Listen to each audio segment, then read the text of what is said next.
할렐루야, 성도 여러분 안녕하세요. 1월 5일입니다. 오늘도 변함없이 하나님의 말씀 함께 읽고 또 듣고 마음에 새기기 원하여 이 자리에 찾아오신 모든 분들 가운데 우리 주님의 풍성한 은혜가 가득가득 임하시기를 축복합니다. 오늘 함께 읽을 말씀은 창세기 13장에서 16장까지의 말씀입니다. 창세기 13장에서 16장 이 말씀 함께 읽을 때 성령께서 우리 모두를 진리로 인도해 주시기를 간절히 사모합니다. 창세기 13장. 아브라함은 이집트에서 아내와 함께 자기에게 있는 모든 것을 가지고 올라왔다. 롯도 그와 함께 네겝으로 올라왔다. 아브라함은 엄청난 부자였다. 그래서 집짐승과 은과 금이 많았다. 아브라함은 네게브에서 베델 쪽으로 조금씩 계속 나아갔다. 베델과 아이 사이, 곧 이전에 천막을 쳤던 곳까지 갔다. 그가 거기에 처음으로 만들었던 제단이 있는 곳이었다. 아브라함은 거기서 여호와의 이름을 불렀다. 아브라함과 함께 다니던 롯에게도 양떼와 소떼와 천막들이 있었다. 그들이 함께 살기에는 땅이 좁았다. 그들의 재산이 많아져서 함께 살 수가 없었던 것이다. 그래서 아브라함의 집짐승을 돌보는 목자들과 롯의 집짐승을 돌보는 목자들 사이에 다툼이 생겼다. 그때 가나안 사람들과 브리스 사람들이 그 땅에 살고 있었다. 아브라함이 롯에게 말했다. 나와 너 사이에 또 나의 목자들과 너의 목자들 사이에 다툼은 생기게 하지 말자. 우리는 큰아버지와 조카 사이니까.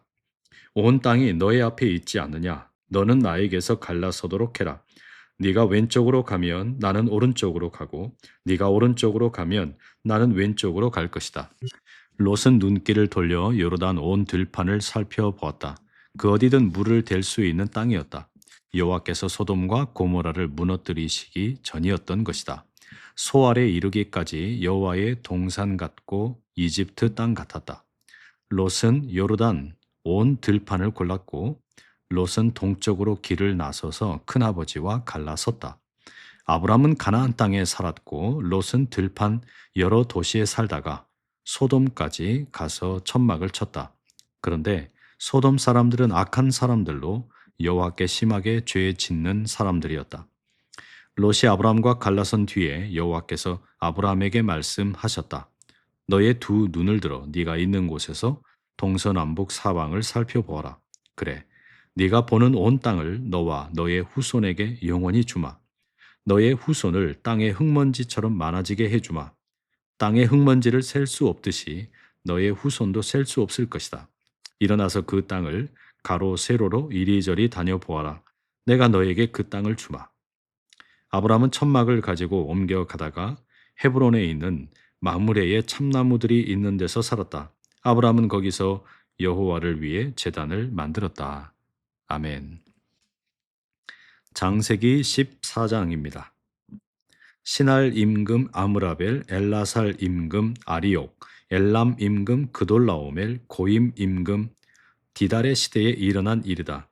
그들이 소돔 임금 베라, 고모라 임금 비르사, 아드마 임금 시납, 스보임 임금 세메벨, 벨라 임금과 전쟁을 벌였다. 벨라는 소알이다. 이들은 모두 하나로 뭉쳐 시딤 골짜기로 나아갔다. 그곳은 소금 바다 사해였다. 12년 동안 그돌라 오멜을 섬기다가 13년째에 맞서 대든 것이다. 14년째에 그돌라 오멜과 그와 함께한 임금들이 왔다. 그들이 라바 사람들을 아스드롯 가르나임에서, 수스 사람들을 함에서, 엠 사람들을 사웨 기랴다임에서 쳐 부수었다. 그들은 또 호리 사람들을 세일 산막 지대에서 쳐 부수었다. 그래서 광야 곁에 있는 엘바란까지 갔다. 그러고는 그들은 방향을 돌려 엔미스밧으로 갔다. 엔미스밧은 가데스였다. 거기서 아말렉 사람들의 온 들판과 또 하사손 다말에 사는 아모리 사람들도 쳐부수었다. 그래서 소돔 임금, 고모라 임금, 아드마 임금, 스보임 임금, 벨라 임금이 나갔다. 벨라는 소알이다. 시딤 골짜기에서 그들은 쳐들어온 임금들과 싸우려고 줄지어 나섰다. 엘람 임금 그돌라오멜, 고임 임금 디달, 신할 임금 아므라벨, 엘라살 임금 아리옥과 싸웠다. 이 네 임금이 앞에 5 임금과 싸운 것이다. 시딤 골짜기는 온통 역청 구덩이였다. 소돔 임금과 고모라 임금은 달아나다가 거기로 떨어졌다. 그 나머지는 산으로 달아났다. 쳐들어온 사람들이 소돔과 고모라에 있던 모든 것과 모든 양식을 빼앗아 가버렸다. 아브람의 조카 롯도 끌어가고 그가 가진 것도 빼앗아 가버렸다. 그때 롯은 소돔에 살고 있었던 것이다. 빠져나온 사람이 와서 히브리 사람 아브람에게 알려주었다. 아브람은 마므레 곧 아모리 사람들의 참나무들이 있는 데서 살고 있었다. 마므레는 에스골과 아넬의 형제였다. 이들은 아브람과 동맹을 맺은 사람들이었다. 아브람은 조카가 잡혀갔다는 소식을 들었다. 그러자 아브람은 자신의 집에서 태어난 자신이 부리는 사람 318명을 모두 데리고 단까지 뒤쫓아갔다. 아브람은 적들에게 맞서 밤에 자신을 포함하여 자신의 노예들을 나누어 적들을 쳐부수었다. 그러고는 그들을 호바까지 뒤쫓아갔다. 다마스쿠스 북쪽이었다. 아브람은 재물을 모두 되찾아왔다. 조카 롯과 롯의 재물과 여자들과 다른 사람들도 되찾아왔다. 아브람이 그돌라 오멜과 그와 함께한 임금들을 쳐부수고 돌아오자 소돔 임금이 나와 아브람을 맞이했다. 사회 골짜기에서였다. 그곳은 임금의 골짜기였다. 살렘 임금 멜기세덱이 빵과 포도주를 가지고 왔다. 그는 가장 높으신 하나님의 제사장이었다. 그가 아브람을 축복하여 말했다. 아브람이 복받기 바랍니다. 가장 높으신 하나님, 곧 하늘과 땅을 만드신 분께로부터요. 찬양 받으실 분이시요 가장 높으신 하나님은 그대의 적들을 그대의 손에 넘겨주신 분이시요 아브라함은 모든 것의 10분의 1을 멜기세덱에게 주었다. 소돔 임금이 아브라함에게 말했다. 사람들은 나에게 넘겨주고 재물은 그대가 가져가시오. 아브라함이 소돔 임금에게 대답했다.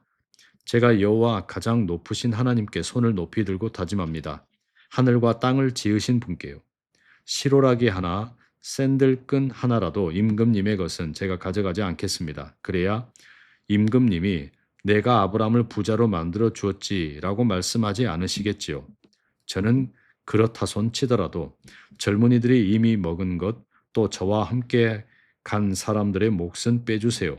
아넬과 에스골과 마므레 그들은 자신들의 몫을 가져가게 해주세요. 아멘. 창세기 15장입니다. 이런 일들이 있은 뒤에 환상 가운데 여호와의 말씀이 아브라함에게 내려오는 일이 일어났다. 두려워하지 마라 아브라함아. 내가 너의 방패다. 네가 받을 삭시 아주 엄청날 것이다. 아브라함이 여쭈었다. 주 여호와여 무엇을 제게 주시려는지요. 저는 자식이 없이 죽으려나 봅니다. 제 집에 재산을 대신 물려받을 사람은 다마스쿠스 사람 엘리에셀인가요? 아브라함이 또 아뢰었다. 보세요. 제게는 후손을 주지 않으셨어요. 그러니 보십시오. 제 집에서 태어난 사람이 제 뒤를 잇겠지요. 그러자 여호와의 말씀이 아브라함에게 내려오는 것이 아닌가. 이 사람이 너의 뒤를 잇지는 않을 것이다. 너의 몸에서 나오는 사람, 그가 너의 뒤를 이을 것이다. 여호와께서 아브라함을 밖으로 데리고 나가서 말씀하셨다. 하늘을 쳐다보고 별을 셀 수 있거든 세어 보아라. 또 그에게 말씀하셨다. 너의 후손이 그처럼 될 것이다. 아브라함이 여호와를 믿자 여호와께서는 이를 보시고 그를 의롭다고 여겨 주셨다. 여호와께서 그에게 말씀하셨다. 바로 내가 너에게 이 땅을 주어 차지하게 하려고 너를 칼데아 사람들의 우리에서 나오게 한 여호와다. 아브라함이 여쭈었다. 주 여호와여, 제가 그 땅을 차지할 줄 무엇으로 알겠습니까? 여호와께서 그에게 대답하셨다. 3년 된 암소와 3년 된 암염소와 3년 된 순양과 맷 비둘기와 집 비둘기를 내게로 가져오너라. 아브라함이 이 모든 짐승을 가져와 한 가운데를 갈라서 두 조각을 서로 마주 보게 놓았다. 그러나 새는 가르지 않았다. 사나운 새들이 시체들 위로 날아들면 아브라함이 쫓아버렸다. 해가 지려고 할 무렵에 아브라함이 잠에 골아 떨어졌다. 그런데 이런 무서움과 짙은 어둠이 그를 덮친 것이 아닌가. 여호와께서 아브라함에게 말씀하셨다. 똑똑히 알아두거라. 너의 후손이 자신의 땅이 아닌 데서 나그네로 살며 사람들을 섬기고 사람들이 그들을 괴롭힐 것이다. 400년 동안 그럴 것이다. 그런데 그들이 섬길 민족 또한 내가 심판할 것이다. 그런 뒤에 너의 자손이 많은 재물을 가지고 거기서 나올 것이다. 너는 오래 살다가 조상들 곁에 편안히 묻힐 것이다. 너의 자손은 네 번째 세대에 이르러서야 여기로 돌아올 것이다. 아무리 사람들의 잘못이 아직 그 정도로는 심하지 않기 때문이다. 해가 지고 캄캄해졌다. 그런데 연기 나는 아궁이와 횃불이 이렇게 갈라 놓은 것들 사이로 지나가는 것이 아닌가. 그날에 여호와께서 아브라함과 함께 언약을 맺으셨다. 너의 후손에게 이 땅을 주마. 이집트의 강에서부터 큰 강 유프라테스 강까지다. 가인 사람들, 그나스 사람들, 갓몬 사람들을 주마. 또 히타이트 사람들, 브리스 사람들, 라바 사람들을 주마. 아모리 사람들, 가나안 사람들, 기르가스 사람들, 여부스 사람들도 주마. 아멘. 창세기 16장입니다. 아브라함의 아내 사레가 아브라함에게 아이를 낳아주지 못했다. 사레에게는 이집트 여자 노예가 있었다. 그 이름은 하갈이었다. 사레가 아브라함에게 말했다. 자 보세요. 여호와께서 내가 아이를 낳지 못하게 하시는군요. 내 여자 노예에게 들어가세요. 어쩌면 그 여자 노예에게서 내가 자식을 얻을 수 있을지 모르지요. 아브라함이 사레의 말을 들었다. 아브라함의 아내 사레가 자신의 이집트 여자 노예 하갈을 데려다 주었다. 아브라함이 가나안 땅에 산 지 10년이 지나서였다. 사레가 하갈을 남편 아브라함에게 주어 그의 아내가 되게 했다. 아브라함이 하갈에게 들어갔고 하갈은 아이를 가졌다.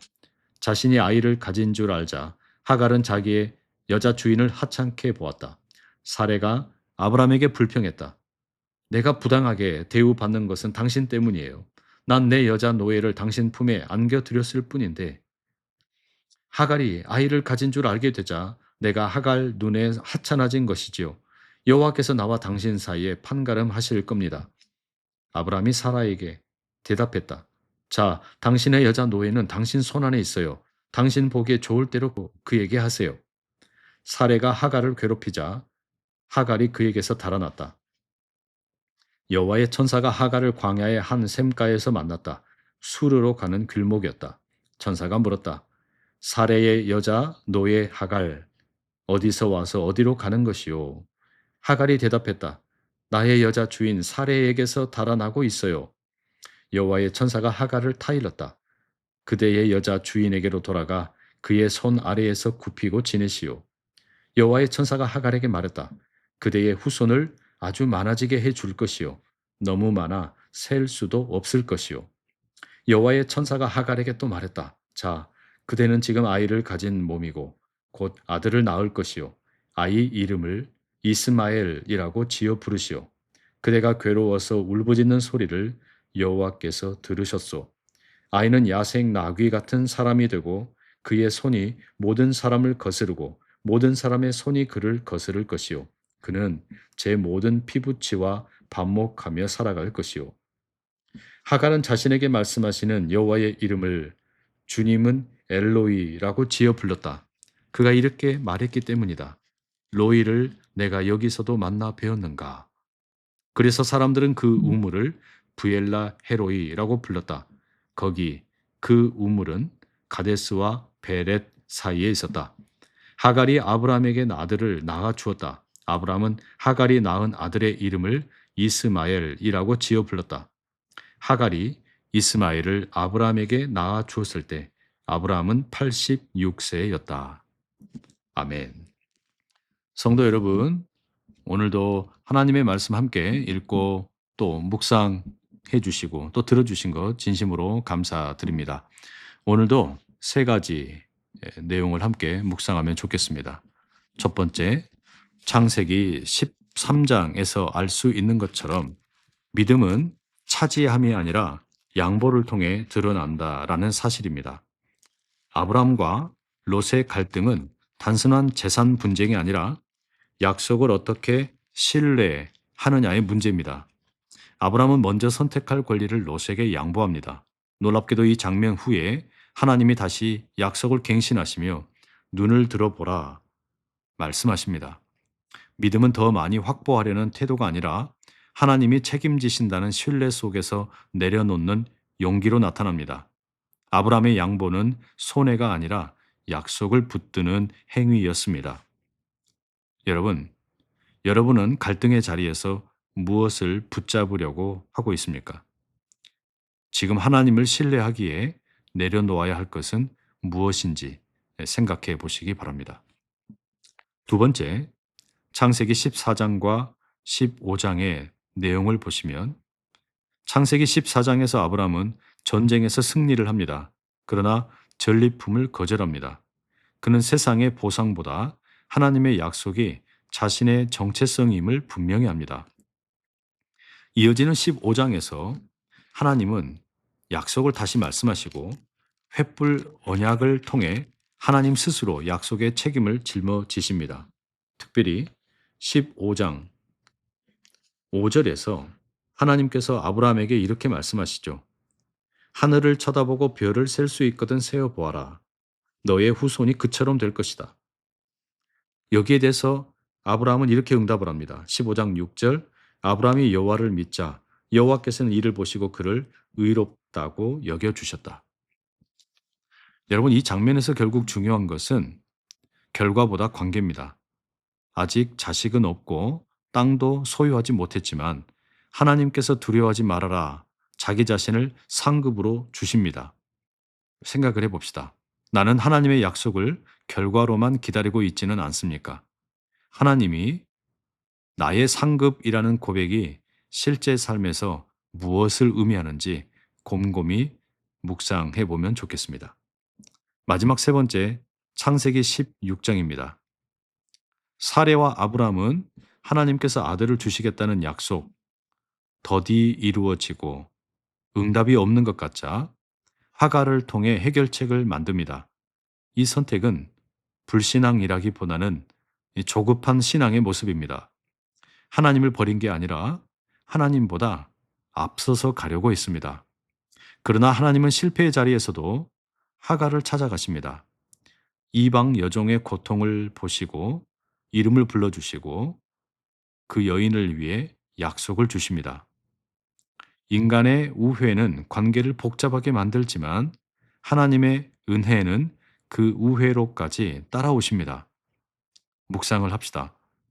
나는 기다림의 시간 속에서 하나님의 약속을 내 방식으로 앞당기고 있지는 않습니까? 지금 하나님이 멈추어 서서 다시 맡기라고 하시는 삶의 영역은 어디입니까? 오늘도 이와 같이 하나님의 말씀 함께 읽어주시고 또 말씀을 묵상해 주시는 모든 분들 진심으로 축복합니다. 내일 더 건강한 모습으로 아름다운 모습으로 함께 만나 뵙겠습니다. 사랑하고 축복합니다.